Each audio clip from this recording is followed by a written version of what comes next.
చాపను తిప్పేసా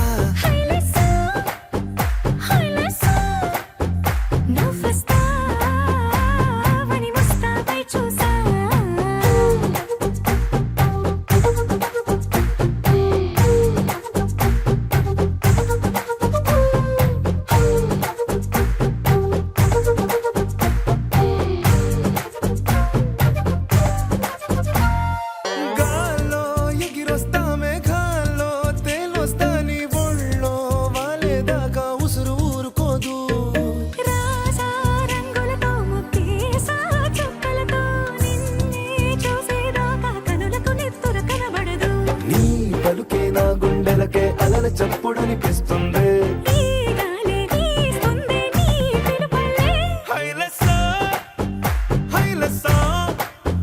నీ వైపే తెర చాపను తిప్పేసా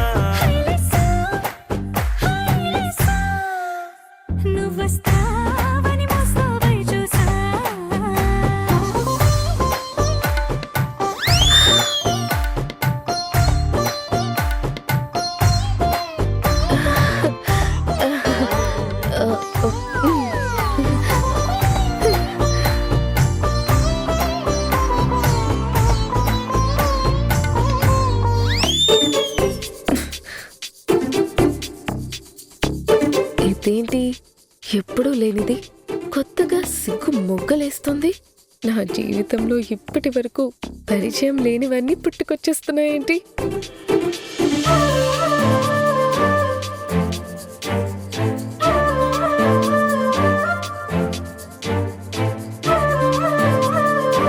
ఒక్క నిమిషం. సారీ.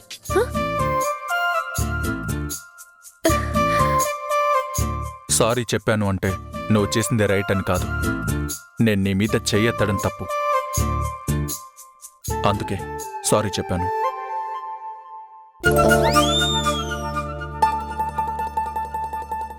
ఏదో చెప్పాలనుకుని ఆగిపోయావేంటి? చెప్పు. లేదు, ఏం లేదు. పర్లేదు చెప్పు. నోటిదాకా వచ్చిందాన్ని ఆపడం ఎందుకు?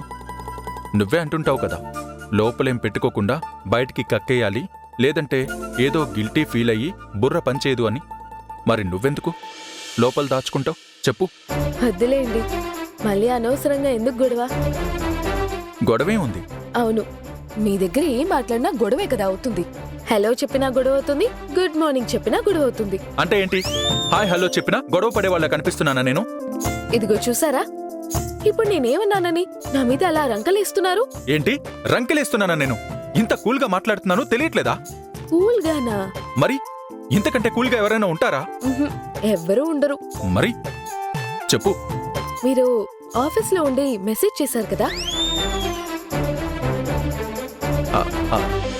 అది చెప్పాను కదా, వేరే వాళ్ళకి సెండ్ చేయబోయి నీకు చేశాను. ఓహో అలాగా. వేరే వాళ్ళకి చేయబోయి నాకు సెండ్ చేశారు. అవును. అయితే సారీ మెసేజ్ ఎవరికి పంపారు? సారీయా? నేనెవరికి పంపాను? అది మీకే తెలియాలి. ఐమ్ సారీ అని మెసేజ్ పెట్టి డిలీట్ చేశారు కదా. అమ్మని, అంటే నేను మెసేజ్ డిలీట్ చేసేలోపే తను చూసేసిందా? మీరు అనుకుంది కరెక్టే. మీరు డిలీట్ చేసేలోపే నేను చూసేశాను. మళ్ళీ ఏదో టైప్ చేశారు, మళ్ళీ ఎరేజ్ చేశారు. అంతా చూస్తూనే ఉన్నా. అవును, ఐఎమ్ సారీ అని నీకే పంపించాను, మళ్ళీ డిలీట్ చేశాను. అదే ఎందుకు డిలీట్ చేశారు అని.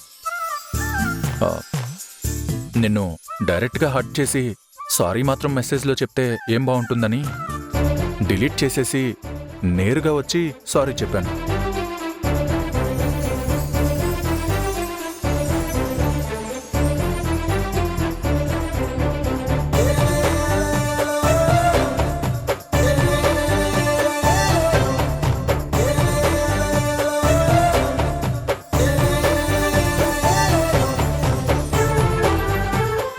ఏంటి అలా చూస్తున్నావు? సైడ్ కొడుతున్నాను. ఇదిగో ఇలాంటి మాటలే నాకు నచ్చవు. మాకు మాత్రం నచ్చుతాయే ఏంటి? క్యాజువల్ గా చూసాను, ఎందుకు చూస్తున్నావు ఏంటి అని తెగ గింజుకుంటున్నారు కదా. అయితే ఎందుకు చూసావో చెప్పు మరి. ఎందుకు చూసానో చెప్తే బాగోదేమో. చెప్పకపోతేనే బాగోదు. మీరు మరీ నేను అనుకున్నంత కరుకోటకుడేం కాదు. మీరొక బండరా అనుకున్నా పర్లేదు. మీ రాతి హృదయంలో కూడా ఎక్కడో కొంచెం తడుంది. హలో, నువ్వు నా గురించి ఏమనుకున్నా పర్లేదు. నేను నీ మీద చేయెత్తడం తప్పు అని ఫీల్ అయ్యాను, అందుకే సారీ చెప్పాను.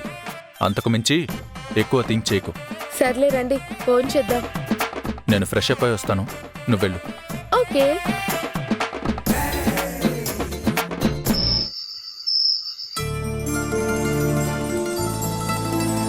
ఏమండి, ఇంకెంతసేపు ఫోను? రండి భోంచేద్దాం. ఒక్క నిమిషం మెసేజ్ చేస్తున్నా.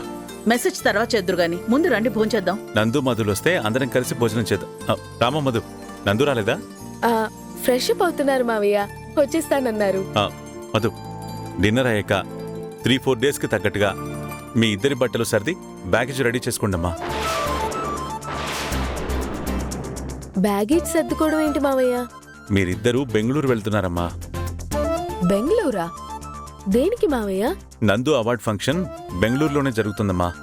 ఎల్లుండే ఫంక్షన్. డాడీ, అన్నయ్య అవార్డ్ ఫంక్షన్ అంటే మనమందరం వెళ్ళాలి కదా, వాళ్ళిద్దరు మాత్రమే వెళ్ళడం ఏంటి? అవార్డ్ ఫంక్షన్కి మీ అన్నా వదినలు మాత్రమే వెళ్తున్నారు, మనం వెళ్ళట్లేదు. ఏంటి డాడీ మీరు అనేది? అన్నయ్య అవార్డ్ గురించి మీడియా మొత్తం మాట్లాడుతోంది. అంత గొప్ప అవార్డ్ ఫంక్షన్కి నిన్న మొన్న వచ్చిన వాళ్ళు కూడా వెళ్ళొచ్చు, మనం వెళ్ళకూడదా? ఏం మాట్లాడుతున్నావు శృతి? ఎవరిని ఉద్దేశించంటున్నావు? మాట్లాడే ముందు వెనక ముందు ఆలోచించి మాట్లాడు. ఎవరు పడితే వాళ్ళెవరూ వెళ్ళట్లేదు, ఎవరు వెళ్లాలో వాళ్ళు మాత్రమే వెళ్తున్నారు. మావయ్య, మేమిద్దరం మాత్రమే వెళ్తే ఏం బాగుంటుంది? వెళ్తే అందరం కలిసి వెళ్దాం. ఆయన అవార్డ్ తీసుకోవడం చూడాలని అందరికీ ఉంటుంది కదా మావయ్య. చూశారుగా అల్లుడు గారు, మీ కోడలు కూడా అందరం కలిసి వెళితేనే సంతోషంగా ఉంటుంది అని అంటుంది. మా మాట ఎలాగూ వినరు, కనీసం మీ కోడలు మాటైనా వినొచ్చు కదా అల్లుడు గారు. అత్తయ్య, ఆల్రెడీ మీకు ఈ విషయం చెప్పాను. మళ్ళీ ఎందుకు చిన్న గ్యాప్ దొరికినా దూరిపోతారు? వాళ్ళిద్దరే వెళ్తారని చెప్తున్నాను, వాళ్ళిద్దరే వెళ్తారు. అదంతా కుదరదు డాడీ, మనం కూడా వెళ్లాల్సిందే. మీకు వచ్చే ఓపిక టైం లేకపోతే మీరు రాకండి, మేం వెళ్తాం. నేనైతే ఖచ్చితంగా వెళ్తాను డాడీ. శృతి, వెళ్ళడం కుదరదని చెప్పాను కదా. అసలు మేమెందుకు వెళ్ళకూడదు?